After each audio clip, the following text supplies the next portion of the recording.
제가 이 설교를, 이 본문을 가지고 하는 설교를 아마 10번까지는 안 했어도 굉장히 많이 한 것으로 기억합니다. 저는 이 본문 안에 우리 교회의 비전, 또 이 시대의 교회의 비전을 보여주고 있다는 생각을 합니다. 제가 철학을 전공을 했습니다. 대학에서 철학을 전공을 했고, 그래서 제가 왜 철학을 전공했을까? 이 고린도전서 1장 18절 이하를 이해하라고.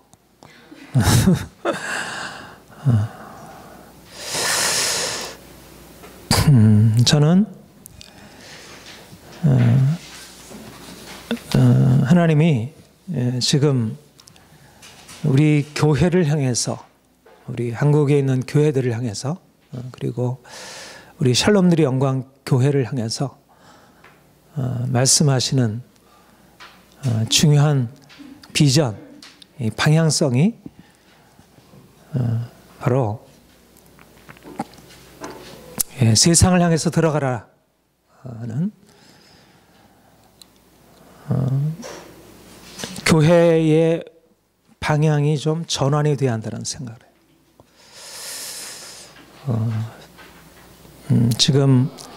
지금까지 한국교회가 한 120년, 130년, 이제 100여 년이 지나서 이렇게 크게 부흥하고 성장을 경험해 왔잖아요.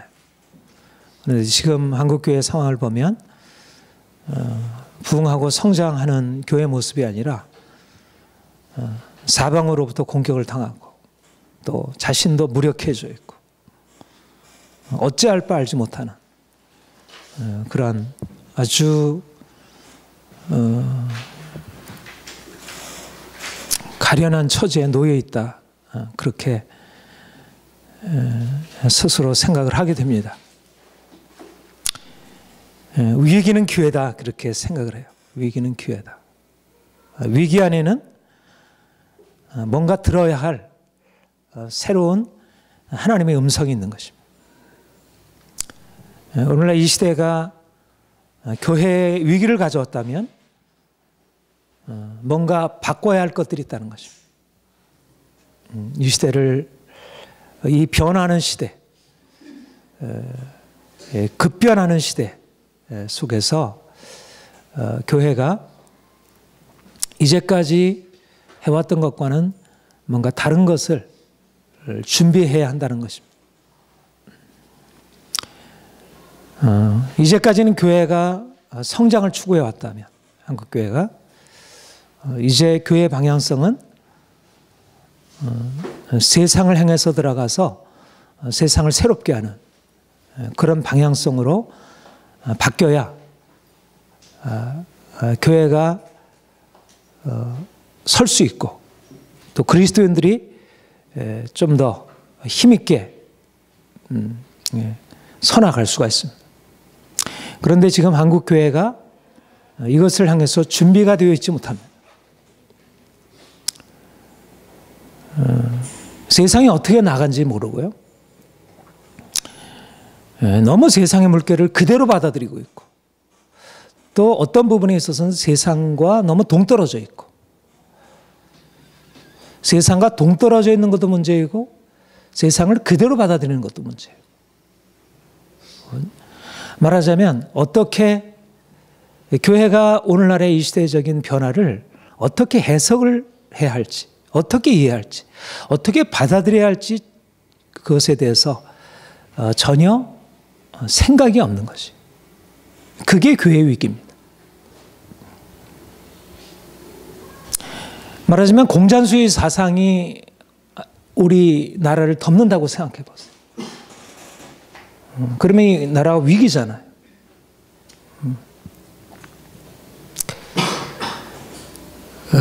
오늘날 이 시대가 엄청나게 변화해서 교회의 근본을 흔들고 있어요.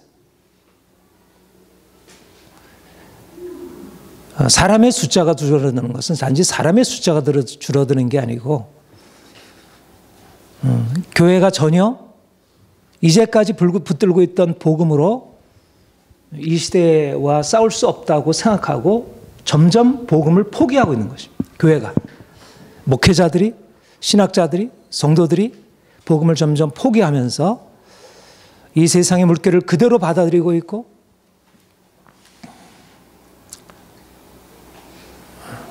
말하자면 오늘날 이 시대가 그리스도인을 부끄럽게 만들어요.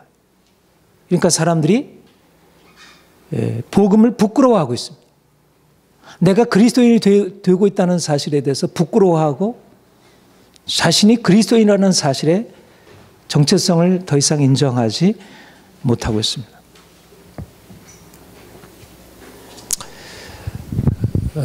저는 오늘날 이게 이제 교회의 위기인데 하나님이 여기서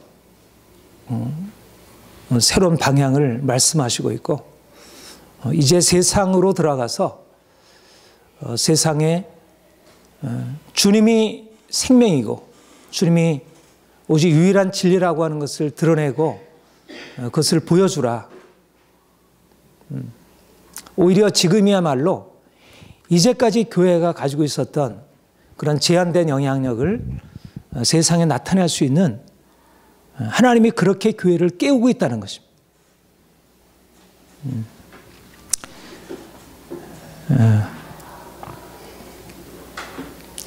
저는 우리 샬롬 누리 영광교회가 이 시대의 교회들에 대한 진정한 대안을 또 이 시대를 향한 진정한 대안을 보여줄 수 있기를 원합니다.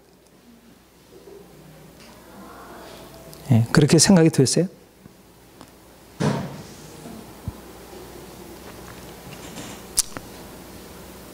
믿음이란 내가 하나님과 만나는 것입니다. 그리고 내 인생 전체가 주님께 속하게 되는 것입니다. 내가 하나님을 만나서 내 인생 전체를 주님께 속하게 된다는 건 뭐냐면 이제까지 내가 살아왔던 인생을 주님께 돌이키는 것입니다. 우리가 이제까지 어디에 살아와 있냐면 이 세상 속에 살아온 거예요. 우리가 주님께 돌이키는 것은 이 세상으로부터 근본적으로 전환하는 것이.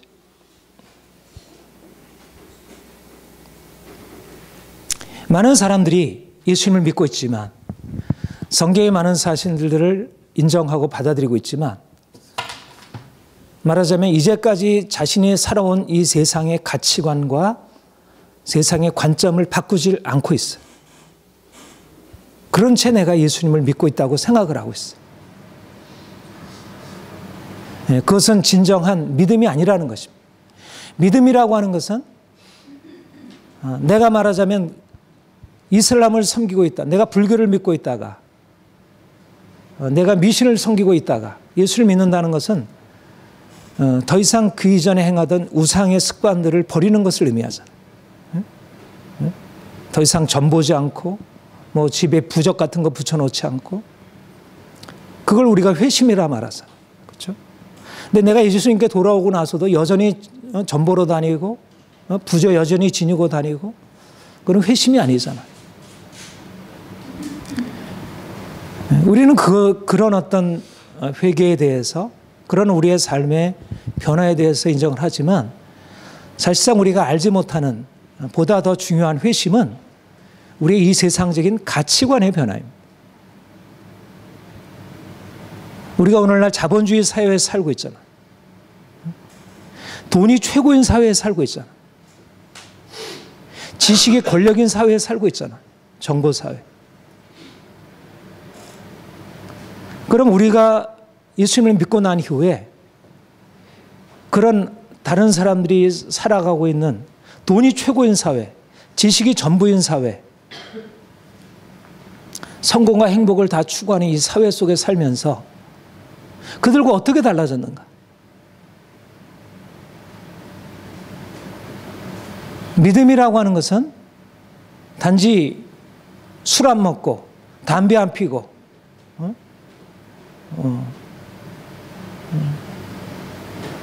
어떤 그런 몇몇 가지 도덕적인 어떤 삶의 그런 습관들을 버리는 게 아니고, 믿음이라고 하는 것은 우리의 마음을 다하고 뜻을 다하여 전심으로 주님을 사랑하는 것. 다시 말하면 이제까지 살아온 삶의 우리의 모든 습관과 가치관을 완전히 주님의 것으로 바꾸는 것을 의미합니다.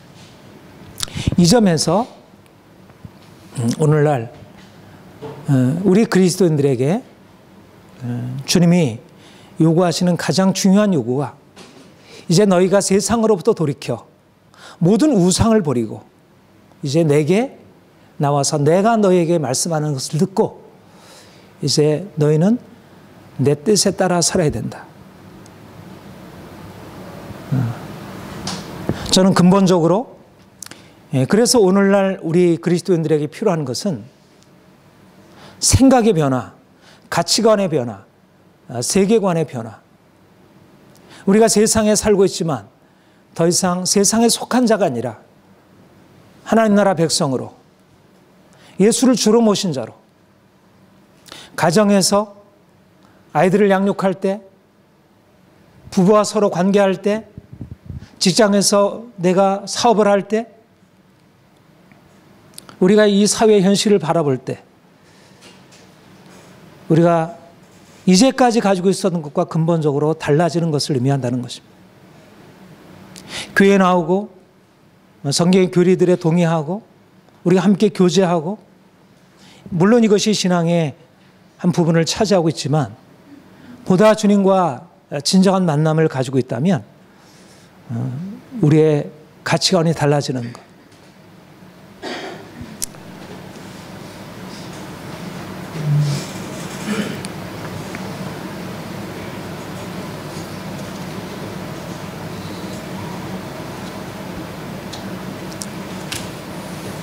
오늘날의 사람들의 삶은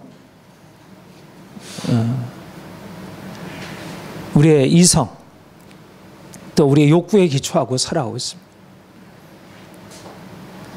그런데 우리가 예수님을 만난 뒤로 우리 자신의 욕구나 우리의 이성에 기초한 삶이 아니라 우리가 주님을 믿는 믿음, 그러니까 전혀 다른, 위로부터 주어진 전혀 다른 빛 가운데서 우리가 살아가는 것입니다. 그리고 주님을 만나서 우리가 이제까지 가지고 있었던 우리의 욕구, 또 우리의 생각이 달라지는 것입니다. 물론 우리가 예수를 믿고 나서도 여전히 우리 안에 이 세상에 우리가 원하는 것, 우리가 바라는 것들을 가지고 우리가 그것을 사용하고 살아가죠. 또 우리가 이러저런 상황들을 보고 판단하고 살아가죠. 그러나 우리가 믿고 나서 이제 우리가 가지고 있는 생각, 우리가 가지고 있는 바람은 동일한 것이 아니라는 것입니다. 어거스틴이 이것을 나는 알기 위해서 믿는다, 그렇게 표현을 했습니다. 우리가 지난번에도 한번 이 제목으로 설교를 했지만 저는 오늘 그리스도인들에게 있어서 이제 내가 세상을 살아갈 때 내가 아는 것이 믿음에 기초한, 세상 사람들은 내 인생을 내가 보고 듣고 경험하는 거기에 기초해서 세상을 살아간다면, 나는 내가 하나님을 보고 그가 나에게 비추시고 말씀하시는 것 안에서 생각하고, 내가 눈으로 보지만, 내가 귀로 듣지만, 사람들이 그냥 눈으로 보고 판단하는 것을 따라서 내가 행하는 것이 아니라, 나는 하나님이 내가 눈으로 본 것은 하나의 자료이고 보다 더 근원적으로 위로부터 주님이 나에게 비추셔서 내가 이제까지 보는 것을 다시 보게 만드는 것이, 좀 더 깊이 있게. 내가 자녀들을 양육할 때 이렇게 하면 좋겠어. 내가 이렇게 이러저런 사람 얘기 듣고 이러저런 정보를 듣고 이렇게 하면 되겠어. 그게 아니고 내가 말씀을 읽고 기도하고 주께서 내게 비추시는 그것을 가지고, 그리고 자녀들을 그것을 가지고 양육하고, 내가 사업을 할 때 이렇게 하면 돈을 많이 벌 것 같아. 이렇게 하면 될 것 같아. 그런 관점으로 내가 살아왔다면 이제 내가 하나님께 기도하고 하나님이 주시는 빛을 가지고. 근데 그게 같지 않다는 것입니다. 전혀 같지 않다는 것입니다. 전혀 새로운 기초. 이게 서구 문명의 새로운 기초가 되었습니다. 알기 위해서 나는 믿는다. 이게. 오늘날 주님이 우리 모두에게 말씀하시는 방향이라 여겨집니다. 본문을 보면 23절에 우리가 십자가 못 박힌 그리스도를 전하니 유대인은 거리끼는 것이요 이방인은 미련한 것으로 여겨진다. 이렇게 말씀하고 있습니다. 사도 바울이 복음을 전할 때 그 복음이 예수를 믿는 믿음을 전하는 그 복음이 사람들에게 어떻게 받아들여졌는지, 복음이 사도 바울이 전한 복음이 또 복음을 전하는 바울이 사람들에게 어떻게 받아들여졌는지. 여기서 말씀하고 있는 것은 예수 그리스도 십자가에 못 박힌 예수를 증거한 것이 사람들에게, 유대인들이나 이방인들에게 그 복음이 그렇게 긍정적으로 받아들여지지 않았다는 것. 사람들의 생각과, 말하자면 바울이 그리고 있는 이 자신과 세상에 대한 그림과 당시의 사람들이, 유대인들이나 이방인들이 가지고 있던 자신과 세계에 대한 그림이 같지 않은 것이. 이게 중요한 게 뭐냐면 예수를 믿는 믿음이 유대인들에게 거리끼는 것이고 이방인들에게 미련하게 여겨졌다는 말은 단지 복음이 사람들에게 이해될 수 없는 것이어서 그냥 부정한 게 아니고 사람들이 생각하는, 나름대로 사람들이 아침부터 밤늦게까지 같이 생각하고 일하고 협력하면서 만들어가려고 하는 이 세상과 사도 바울이 꿈꾸는 세상이 서로 다른 세상이었다. 그리고 사도 바울이 꿈꾸는 세상이 이 땅에 이루어지면 이제까지 사람들이 꿈꾸고 그리고 만들어가는 세상에 위협이 되었다는 거죠. 그래서 유대인들에게 거리끼는 것이요 이방인에게 미련한 것이 되었다. 여러분, 자유민주주의자와 공산주의자가 같이 공존해서 같은 사회를 세워갈 수 있을까요? 철두철미한 자유민주주의자와 철두철미한 공산주의자와 같은 사회 속에서 같이 공존하고 세워갈 수 있을까요? 불가능하죠. 역사적으로 불가능한 것입니다. 오늘날도 진보와 보수 사이에 아주 극단한 대립이 있잖아요. 그렇죠? 거의 의사가 소통이 안 됩니다. 아주 강한 철저한 보수주의자. 예를 들면 민노당, 또 뭐 자유선진당, 민주당, 새누리당. 이게 뭐 대화가 안 되잖아요. 서로 다로 꿈꾸는 세상이 다른 것입니다. 사회가 어떻게 돼야 하고 국가가 어떻게 되고 경제가 어떻게 돼야 하는 그림이 전혀 다른 것이에요.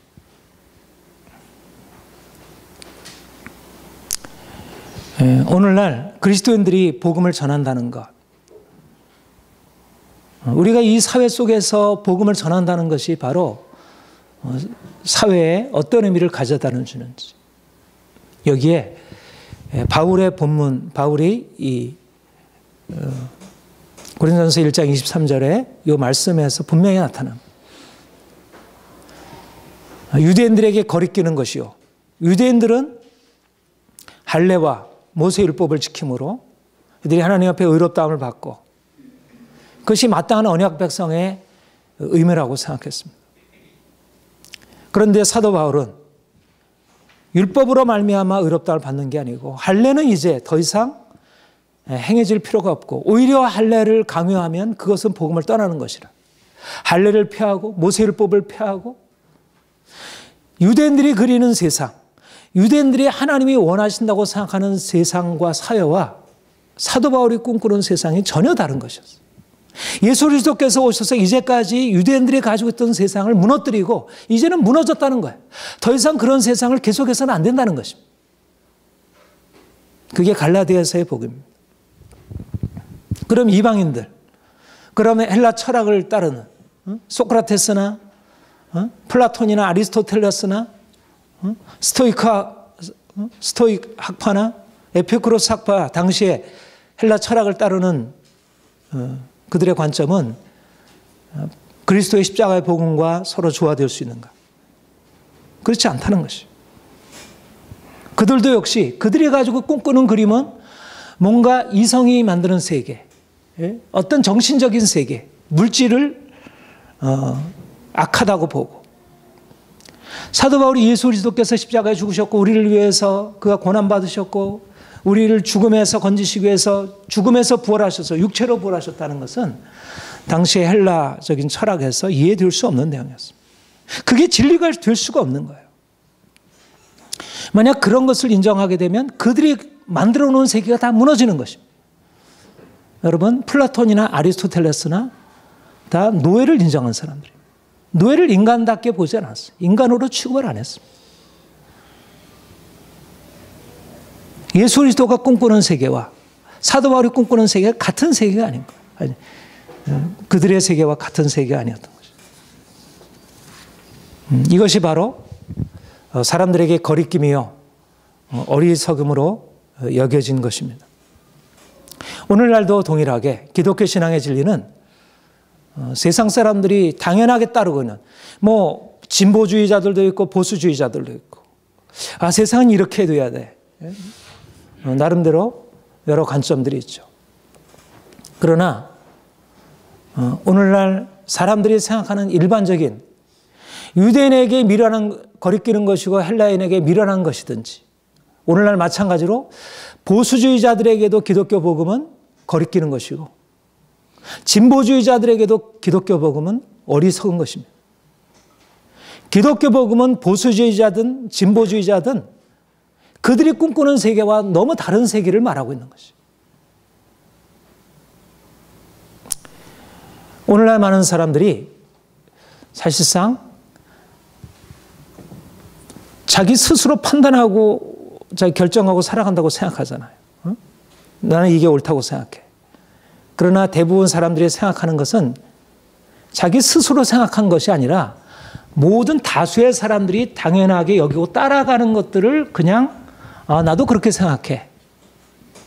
그것을 자유라고 생각하는 것이죠. 모든 사람들은 다 이 세상에서 지배하고 있는 다수가 따라가고 있는 거기에 이쪽이든 저쪽이든 속해 있습니다. 어느 하나도 유예함 없이.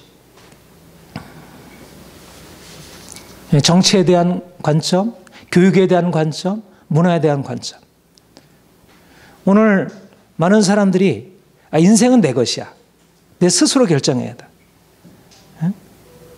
그렇게 스스로 자기가 자유롭게 결정한다는 것조차도 바로 포스트 모더니즘의 가치관에 따르고 있는 것입니다.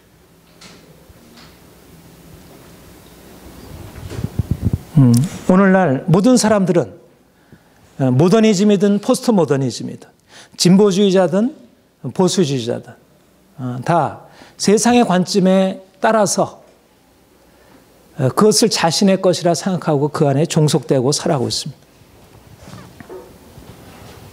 여러분, 오늘날 기독교 복음이 내가 예수를 믿고 믿음의 관점으로 세상을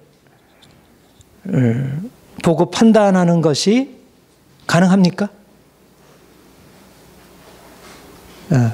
실제적으로 오늘날 내가 믿음의 관점에서 보수주의와 진보주의와 오늘날 이 시대적인 지배적인 가치관으로부터 벗어나서 내 스스로 결정하고 살아가는 것이 이 세상에서 가능한가요? 오늘날 기독교는 사실상 개인적인 하나의 종교적인 진리로 그렇게 여겨지고 있지, 실질적으로 오늘날 이 시대적인 이 주류의 가치관들, 이 보수적인 진보적인 가치관들에 대항해서 싸울 어떤 것도 준비되어 있지 못하고 거기에 대해서 아무런 것도 대답을 하고 있지 못하다는 것이. 사실 예수 그리스도께서 하나님의 아들이시고 그가 세상을 지으신 분이고 그가 만민을 심판하기 위해서 오실 분이에요. 그런데 오늘날 예수 그리스도의 이름으로 나아가서 오늘날 교육에 대해서 정치에 대해서 말하고 그것이 사람들에게 먹혀 들어가지 않는다. 어느 누구도. 내가 그리스도인으로서 독자적인 견해를 표명하지 못한 것이. 저는 이것이 오늘날 우리가 믿는 믿음에 대해서 뭔가 크게 오해를 하고 있다고 생각을 하고 있습니다. 우리가 믿는 믿음은 단지 내가 예수를 믿어서 하나님의 자녀가 되고 내가 천국에 들어가기 위한 그것이 우리가 믿는 믿음이 아니고 오늘날 우리가 이 세상을 어떻게 살아가야 할지 이 사회와 문화, 우리의 삶의 모든 이 세상이 어떻게 만들어질지를 주님께서 우리에게 말씀하시고 너무 분명하게 보여주고 있어요. 예. 우리가 알고 있는 것과 다르게 기독교는 단지 우리가 예수를 믿어서 천국 가기 위해서 만들어진 게 아니고 예수를 믿음으로 말미암아 우리 인생 전체가 변화되어서 세상을 다르게 보는 것, 보수주의자들과 진보주의자들과 이 세상을 다르게 보는 것, 내가 정치를 다르게 보는 것, 문화를 다르게 보는 것, 그게 복음이라는 거죠. 복음이 뭐냐면 내가 예수를 만남으로 말미암아 이 세상이 이렇게 달라질 수 있구나. 그게 복음이라는 거예요.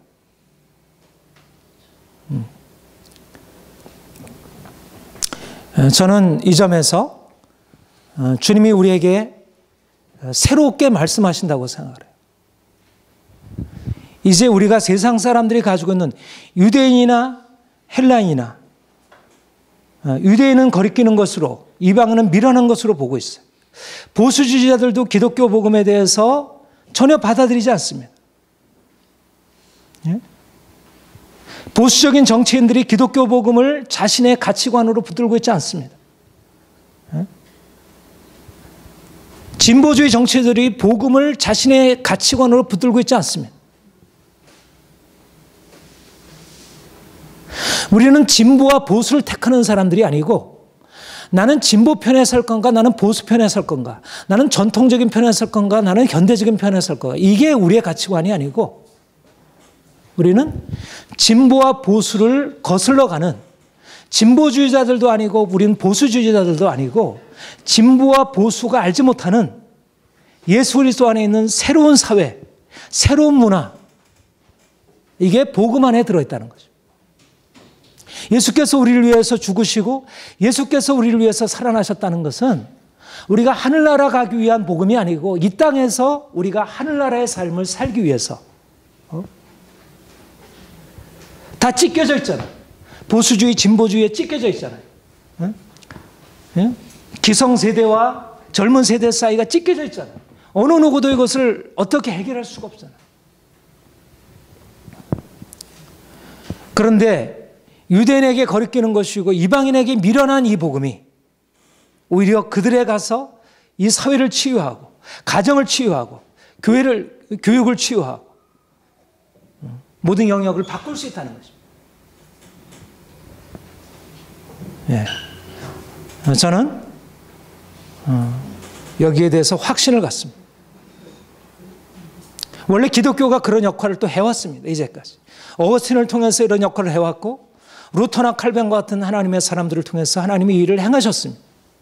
그런데 오늘날 복음이 세상을 향한 영향들을 다 잃어버리고 세상의 가치관을 그대로 받아들여서 세상의 거리낌이 되려 하지 않고 세상에서 미련한 자가 되려 하지 않는 것입니다. 세상의 거리낌을 가능한 한 피하고 점점 축소가 되는 것입니다.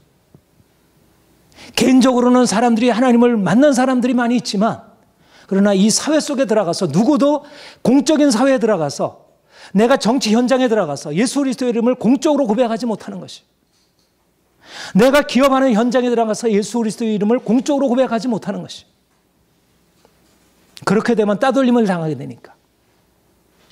내가 학문하는 사람이 이 사회 속에 들어가서 내가 그리스도의 이름으로 그들의 주류의 생각들과 싸우지 못하는 것이.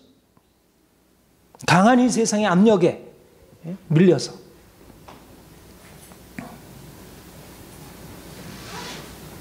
우리가 거리낌이 되고 세상의 어리석음으로 된다는 얘기는 우리는 단지 종교적인 진리를 내가 종교적인 진리를 붙들고 있으면 뭐 거리낌이 되겠어요? 전혀 사회에 상관없으니까. 거리낌이 될 이유가 없죠. 거리낌이 된다는 얘기는 사람들이 가지고 있는 그림과 다른 그림을 그리고 있다는 거예요. 말하자면 아까 말씀드린 대로 자유민주주의 세계 속에서 공산주의가 들어와서 오늘날 이 우파에 있는 분들이 얼마나 굉장히 경계하잖아요. 지금 진보가 점점 득세하잖아요. 그렇죠? 이번에 뭐 민노당 같으면 전에 같아서는 민노당은 굉장히 뭐 북한 정권을 찬양하고 옹호하고 이런 아주 굉장히 그 좌파적인 그 주사파의 멤버들이 중심이 된 사람들. 그런 게 근데 지금은 그게 주류의 정당으로 지금 같이 연대하고 올라오고 있죠. 그래서 뭐 우파에 있는 사람들은 굉장히 위험하게 지금 생각을 하고 있습니다.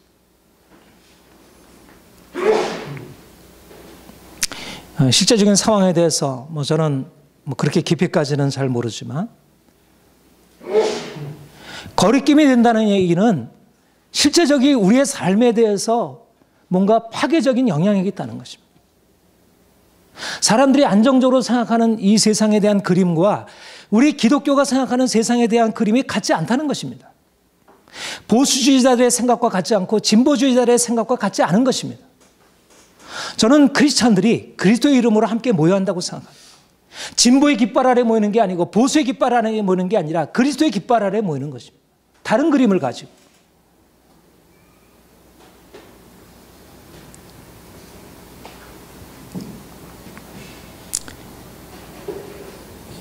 우리가 주님 앞에 우리가 주님의 이름을 볼 때 이 세상이 비정상적이라는 거예요.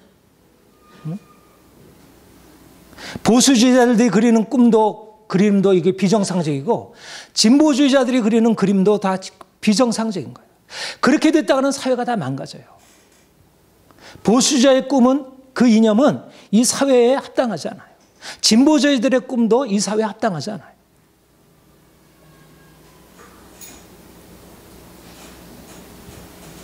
그 그림대로 됐다가는 이 사회가 다 망가져요. 하나님의 질서가 다 무너져 버리게 돼요. 우리가 이 사회를 향해서 나갈 것은 뭐냐면 그거는 대안이 아니라는 거예요. 보수주의에 대한 대안이 진보주의가 아니라는 거예요. 진보주의에 대한 대안이 보수주의가 아니라는 거예요. 그거는 다 어리석은 지혜들이라는 거예요. 보기에는 다 그럴듯하지. 그렇게 되면 뭐가 나아질 것 같지. 그러나 이 사회 전체로 보면 사회가 점점 혼탁하게 되고 무너지게 돼 있어요.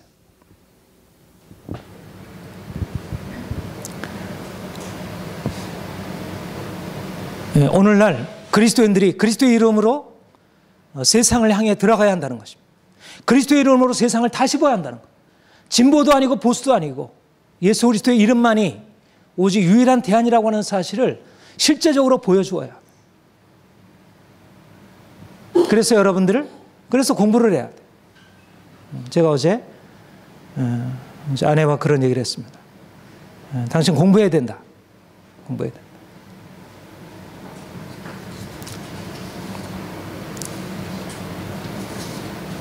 여러분, 저는 그렇게 생각해요. 오늘날 옛날과 같지 않아요. 옛날에는 교회라는 영역이 떨어져 있었어요. 그냥 하나님을 섬기는 게 가능했어요. 그냥 세상과 분리된 채. 근데 지금은 그게 불가능하게 되어가고 있어요. 전에는 개인의 영역과 공적인 영역이 분리되어 있었습니다. 개인의 영역이 독자적으로 존재할 수 있었어요. 그런데 지금은 공적인 영역에 의해서 개인의 영역들이 다 침해당하고 다 무너지고 있어요. 가정이 다 무너지고 교회가 다 무너지고 있어요. 공적인 영역을 우리가 잡지 못하면 개인의 영역, 교회 영역이 살아남지 못합니다. 이게 교회 위기인 거예요. 그런데 오늘날 교회가 세상에 대해서 너무 모르는 거예요. 아무런 대안이 없는 거예요. 오늘날 정치가 어떻게 가고 있는지, 왜 그것이 문제인지, 문화가 어떻게 나아가고 있는지 그걸 전혀 모르는 거예요. 그러니까 여기서는 주님을 찬양하고 예배하지만 실제적으로 살아갈 때는 신문에 나와 있는 거 그대로 다 받아들이고, TV에 나오는 거 그대로 다 받아들이고, 사람들이 얘기하는 거 다 그대로 받아들이고, 그러면서도 내가 열심히 주님을 예배한다고 섬기고 생각해요. 복음이 현실 속에서 전혀 능력이 되지 못하는 거예요. 복음이 현실에 들어가서 거리낌이 되어야 됩니다. 보수주의자들에게 거리낌이 되고, 진보주의자들에게 거리낌이 되고, 자유주의자들에게 거리낌이 되고, 전통주의자들에게 거리낌이 되어야 합니다. 복음은 이 세상지혜 하나가 아니라 세상지혜를 어리석은 것으로 만들고 깨뜨리고, 그래서 전혀 다른 대안을 세워가는 것입니다. 바울은 유대인은 표적을 구하고 헬라는 지혜를 찾으나 우리는 십자가에 못 박은 그리스도를 전하니 라고 말하고 있습니다. 한번 잘 보세요. 사도 바울이 복음을 전할 때 유대인이 찾고 헬라인이 구하는 것을 전했습니까? 아니면 그들이 구하고 찾는 것을 오히려 배격하고, 그들이 배격하고 싫어하는 것을 전했습니다. 저는 오늘날 그리스도인의 자세, 오늘날 이 땅의 교회의 자세에 가장 중요한 것을 여기서 말씀하고 있다고 생각합니다. 물론 우리는 이 세상의 필요를 채워줘야 하고 세상의 희망이 되어야 합니다. 그러나 사람들이 찾고 구하는 것이 교회가 줄 게 아니라는 것입니다.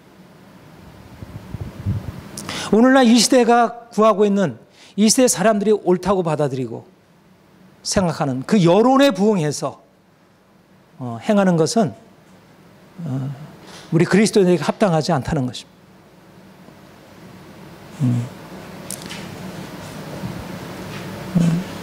우리는 유대는 표적을 구하고 헬라는 지혜를 찾으나, 그러나 세상 사람들은 이게 옳다고 생각하고 따라가지만 나는 거기에 동의하지 않습니다. 나는 그 지배적인 세계관, 지배적인 사람들의 생각과 삶의 방식에 있어서 단호하게 거절하고 나는 이 길을 가겠습니다. 주님이 이 길을 가신 길을 내가 따라가겠습니다. 이게 우리의 관점이라는, 세상에 대해서 그 틀렸다 말하는 것입니다. 세상이 그것이 정상적이라 말하는 것에 너희가 생각하는 거 틀린 거야. 그렇게 살아가면 안 돼.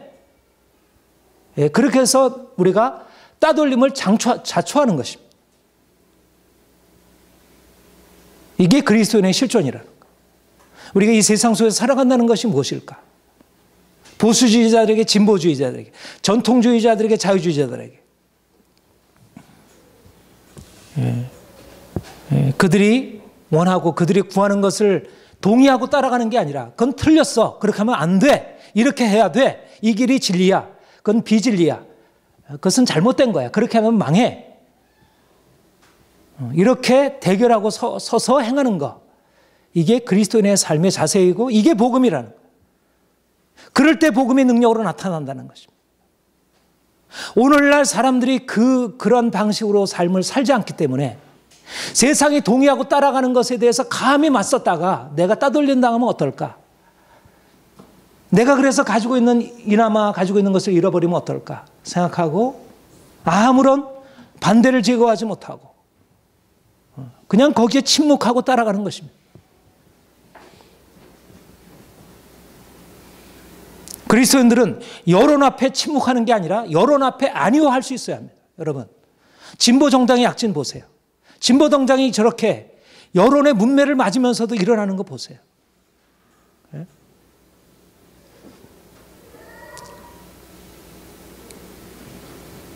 저는 오늘날 공산주의자들만큼도 그렇게 사회주의자 그런 잘못된 세속적인 이데올로기를 가지고 있는 사람들만큼도 그리스도인들이 진리에 대한 확신이 없고 세상에 맞서려는 용기가 없다고 생각합니다. 우리가 진리를 알지 못해서 그러고 또 용기가 없고.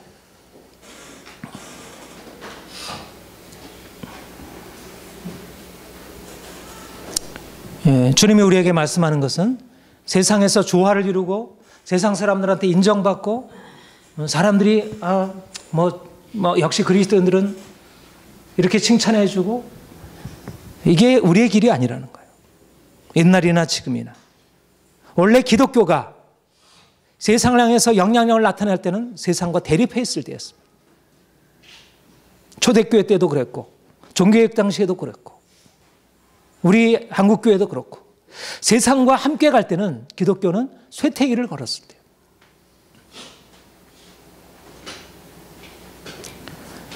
우리는 세상으로 동떨어지라는 얘기가 아니고 세상에 대한 다른 대답, 우리가 가지고 있는 게 훨씬 더 나은 대안인가. 예수 그리스도 안에서 우리가 소유하고 있는 것이 훨씬 더 나은 대안인 것입니다. 역사적으로도 증명된 바도 있고. 그런데 오늘날 기독교가 총체적으로 이 세상 앞에 다 항복하고 세상의 위력 앞에 다 항복하고 있는 거예요. 그리스도의 이름으로 감히 세상을 대적하고 있지 못해요. 사람들이 자신이 그리스도인이라는 정체성으로 자신을 내세웁니까? 아니면 자신이 가지고 있는 직업적인 자기의 어떤 정파적인 그런 정체성을 내세웁니까?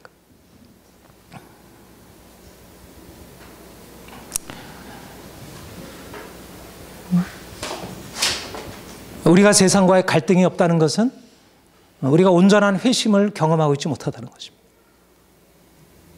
우리가 정말 온전하게 회심하고 세상으로부터 돌이켰다면 세상과의 갈등이 없을 수가 없습니다. 모든 면에서. 사람들이 추구하는 것은 하나님이 아니에요. 사람들이 추구하는 것은 그리스도의 십자가 부활이 아니에요. 다 돈이고 세상 욕심입니다. 어떻게 갈등이 없을 수 있겠어요? 우리가 세상과 타협하고 있기 때문에 그런 거지.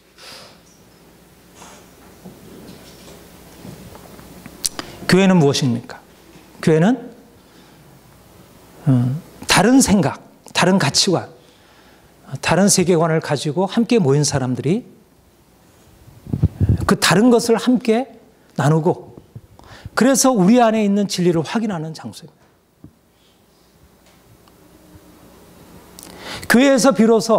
우리가 교회에서 비로소 우리는 다르게 생각하고 있구나. 여러분 혼자 살면 혼자 싸우기 너무 어렵잖아. 그렇죠? 세상이 얼마나 강력합니까?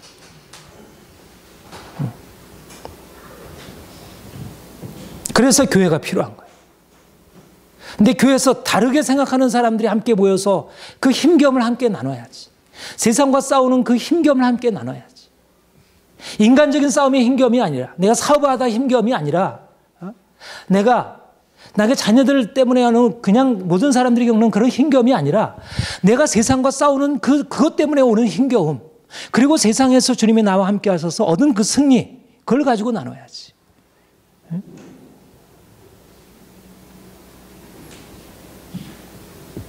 여러분 그래서 가정이나 직장보다 교회가 더 중요한 것입니다. 그래서 하나님의 원리를 배우고 가정을 어떻게 세워갈까? 어떻게 직장을 변화시킬까? 어떻게 이 사회를 바라볼까? 새로운 관점을 형성하고 함께 격려하고 모여서 격려할 것은 바로 우리가 함께 좀 세상을 본받지 말고 우리가 다른 길을 가자. 어떻게 하면 이 세상의 흐름에 속에서 우리가 이들의 영향을 받지 않고 이들에게 오히려 영향을 미치게 행할까? 그런 고민을 함께 나누는 것입니다. 교회가 아니면 우리가 세상을 대항할 수가 없습니다. 여러분들이 날마다 함께 모여서 서로 말씀을 서로 나누고 함께 기도하고 행할 건 뭐냐면 우리가 이 사는 세상이 얼마나 우리를 지속적으로 공격하고 있는지 거기서 우리의 마음에 오는 눌림과 힘겨움들을 서로 나누면서 하나님이 우리 지혜들을 통해서 힘을 주시도록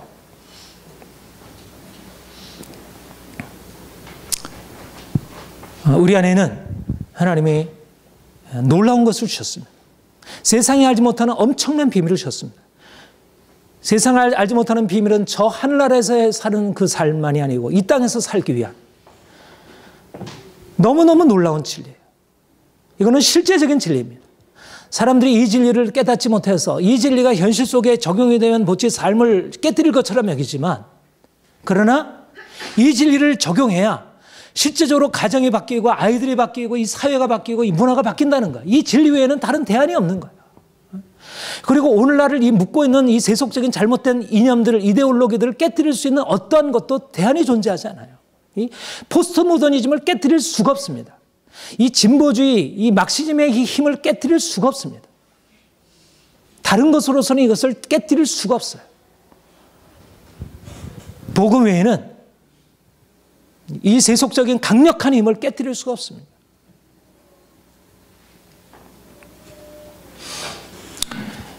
저는 여러분들이 말씀을 읽고 그리고 그 말씀의 원리를 가지고 세상과 싸우고 또 함께 모여서 세상과 어떻게 싸울지, 어떻게 자녀를 양육할지, 어떻게 직장을 어떻게 새롭게 할지, 이 사회를 어떻게 바라볼지. 제가 요즘에 공부를 계속 하다 보니까 하나님이 우리에게 허락하신 장이 너무 넓어요. 우리의 삶의 전 영역이 너무 넓은 장을 주님이 우리를 위해서 얘기해 주셨어요.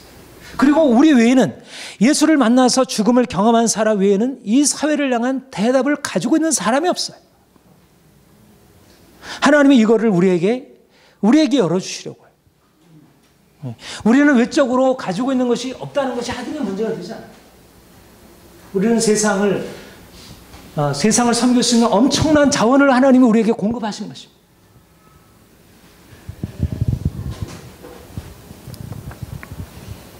여러분, 우리가 이 세상에서 이제까지 순응하던 삶에서 이제 다르게 생각하고 그리고 이 세상과 싸우는 것에서 자기의 어떤 힘을 발견해야 합니다.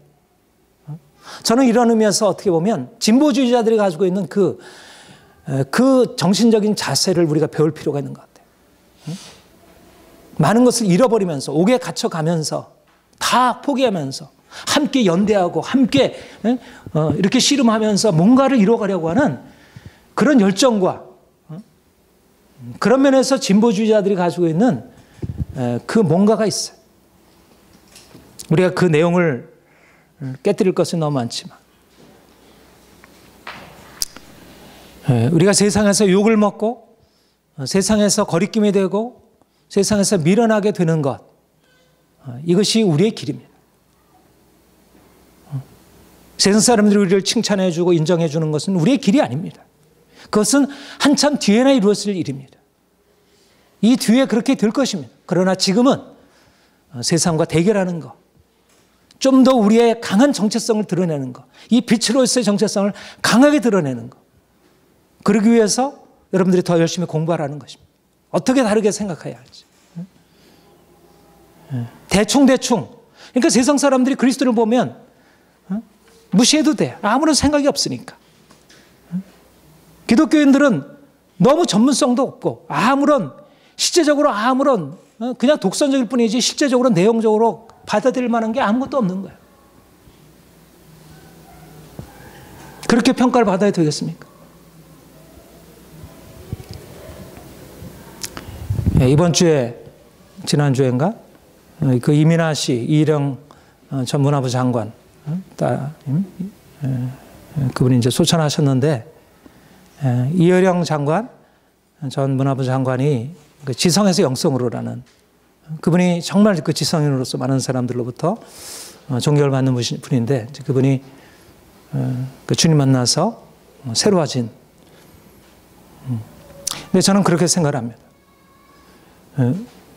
지성에서 영성으로 돌아오는 많은 사람들이 앞으로 일어나게 될 것입니다. 근데 그러기 위해서 우리가 영성에서 지성으로 나가요. 우리 교회가 이제 제가 앞에 그 목회 칼럼에 얘기한 대로 지성을 추구하는 신앙, 영성이 단지 영성으로 머무는 게 아니라 이 사회에 대해서, 오늘날의 이 문화에 대해서, 이 시대의 흐름에 대해서 정확하게 통찰하고 거기에 대해서 진단할 수 있는 그런 지적인 능력을 가지고 있는 사람.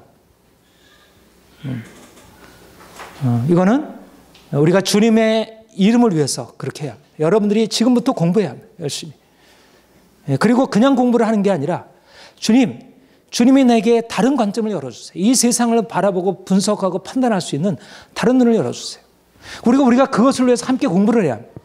함께 모여서 오늘날의 문화에 대해서, 교육에 대해서, 오늘날의 정치에 대해서 함께 공부하고 여기에 대해서 사는 대안을 마련해야 합니다. 대안이 있습니다. 오늘날의 이 시대와는 전혀 다른 대안들이 있습니다. 이래서 우리가 공적 영역을 점령을 해야 합니다. 우리가 이 사회를 점령해야 합니다. 기독교의 이름으로. 이 사회를 바꿔야 합니다. 가나안 정복을 하듯이. 이 사회의 모든 영역 가운데 강력한 싸움이 일어나야 합니다. 이 우상을 파는 강력한 싸움이 일어나야 합니다. 이론적인 싸움이 일어나야 합니다. 그리고 실질적으로 삶의 싸움이 일어나야 합니다. 나는 그것이 오늘날 이 시대의 교회의 방향성이라 생각하고 특별히 우리 샬롬들이 영광교회가 이 시대를 섬길 수 있는 가장 중요한 방향성이라 그렇게 생각합니다. 저는 오늘 이렇게 될 때 교회가 부흥하게 될 것입니다. 세상을 향해서 이제 목소리를 낼 수 있고 그리고 세상이 교회를 이제 뭔가 의식하게 될 것입니다. 아, 교회의 말을 들어야겠구나. 교회의 말을 감히 대적할 수 없구나. 교회의 말에 경청하게 될 것입니다. 이것이 우리가 가지고 있는 꿈입니다. 하나님은 한국 교회를 통해서 이 사회를 바꿀 날을 주실 것입니다. 우리가 그것을 준비해야 합니다. 지금처럼 이렇게 소극적으로 세상에서 문매를 맞고 멸시를 당하고 조소를 받는 그런 교회가 아니라 세상을 향해서 뭔가 위험천만을 할 수 있는 사람들이 함부로 목회자의 말을 감히 대적할 수 없는 그런 시대가 오게 만들어야 합니다. 그러려면 기도하고 우리 영적으로 깨어 있어야 하고 그리고 세상을 향해 들어가야 합니다. 그리고 이제까지 우리의 삶의 습관들, 하나님께 합당하지 못한 삶의 습관들과 우리의 생각들을 하나하나 다 버려야 합니다. 동의했던 모든 것들에 대해서 하나하나 다 버려야 합니다. 그리고 이제까지 여러분들이 속했던 것에 대해서 다 의문시하고 다시 바라봐야 합니다. 다 거기에 대해서 다시 퀘스천 마크를 다 붙여봐야 합니다. 이제까지 여러분들이 속했던 그런 정파적인 이념들, 여러분들의 문화적인 이념들에 대해서 다 퀘스천 마크를 붙여야 합니다. 그것들은 우리가 속한 것들이 아닙니다. 주님이 거기서 대해서 나오라 하십니다. 이제 하나님의 이름으로 그것을 새롭게 하라는 것입니다. 하나님이 우리 교회를 이 사회를 향한 이 세상을 향한 빛으로 그렇게 세우시도록 우리에게 말씀하시고 있습니다. 기도하겠습니다.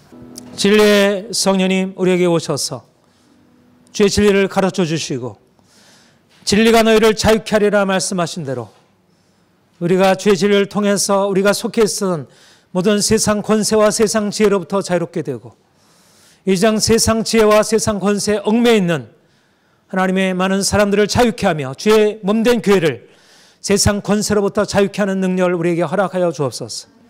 하나님, 세상이 그리스도의 복음을 미련하게 여기지만 하나님이여 세상의 지혜를 따르고 있지만 하나님이여 우리가 주의 복음을 들고 나아가 예수 그리스도의 이름으로 이 세상을 정복하고 변화시킬 수 있기를 원합니다. 예수 그리스도 외에는 이 사회에 대한 진정한 대안이 없음을 고백합니다.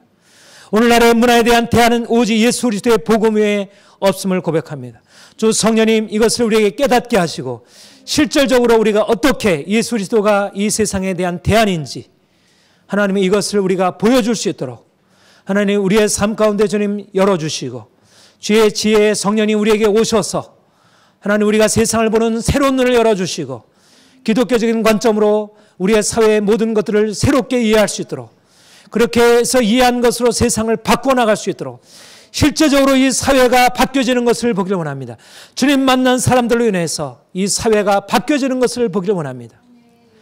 지성인이 주님을 만났다는 것에 대해서 많은 사람들이 열광하고 그것을 축하하는데 우리가 그것의 기쁨이 아니라 예수님을 만난 사람들이 세상을 향해 나아가서 발언을 했을 때 그것이 세상 사람들에게 너무 놀라운 진리로 비춰지는 하나님의 그날이 오기를 소원합니다. 목회자들의 말 한마디가 성도들의 말 한마디가 고연 있는 권세 있는 이 세상에 대한 대안이 되는 날이 도래하기를 원합니다.